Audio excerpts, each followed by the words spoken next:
اس پہ دل قربان، اس پہ جان بھی قربان ہے، ہو اس پہ دل قربان، اس پہ جان بھی قربان ہے، تیرا پاکستان ہے۔ ہمارے کرنے کے کام کیا ہیں اور جس کے نتیجے میں ہم اس ملک کو جغرافیائی اعتبار سے بھی اور اس ملک کو ہم نظریاتی اعتبار سے بھی مضبوط بنائیں، اس کے لیے دو چیزیں ہیں، ایک لانگ ٹرم پلاننگ ہے اور ایک شارٹ ٹرم پلاننگ ہے۔ دیکھیں جو شارٹ ٹرم پلاننگ ہے میں پہلے آپ کو وہ بتاؤں۔ ایک تو کام کرنے کا یہ ہے کہ ہر بندہ اپنے طور پر کوشش کرے کہ وہ لوگ جن کے ہاتھ میں اس ملک کی باغ ڈور ہے، میں نے آپ کے سامنے اس کی مختلف شعبوں کا ذکر کر دیا، پارلیمنٹ کا بھی ذکر کر دیا، فوج کا بھی کر دیا، عدلیہ کا بھی کر دیا، سول حکومت کا بھی کر دیا، سیاسی جماعتیں ان کا بھی وہ بھی ایک سٹیک ہولڈرز ہیں اس میں۔ ہم میں سے ہر فرد اگر ایک فوری کرنے کا جو کام ہے کہ جو درد اس کے دل میں پیدا ہوا ہے اور اس ملک کے حوالے سے جو وفاداری کا جو جذبہ اس کے دل میں پیدا ہوا ہے، جو کام وہ کرنا چاہتا ہے، اس کو لے کر ان لوگوں تک جائے، ان لوگوں کے دلوں پر دستک دے، ان لوگوں کے پوشیدہ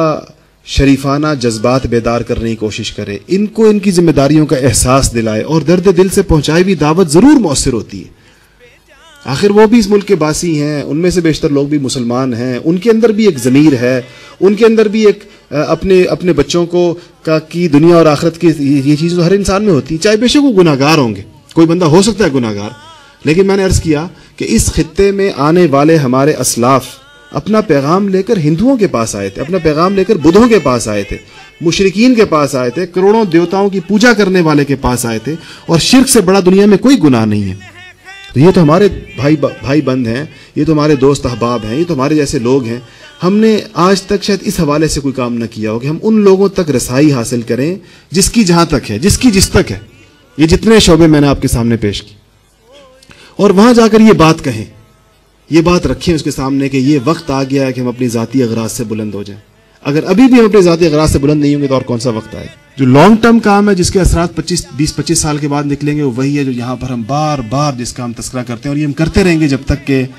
اس کی عملی شکلیں ہمارے سامنے نہیں آئیں گی، اور وہ ہے ایک جامع معنی نظام تعلیم و تربیت کہ ان اداروں کی بنیاد رکھیں جہاں سے ہمیں وہ لوگ حاصل ہوں جن کو آپ بطور رول ماڈل پیش کر سکیں۔ یہ ایک مسلمان نوجوان ہے، اس میں سب کو اپنا حصہ ڈالنا ہوگا۔ یہ نہیں ہو سکتا کہ یہ کام صرف آپ علماء کرام کے ذمہ لگا دیں کہ آپ لوگ کریں گے۔ اس میں جو لوگ،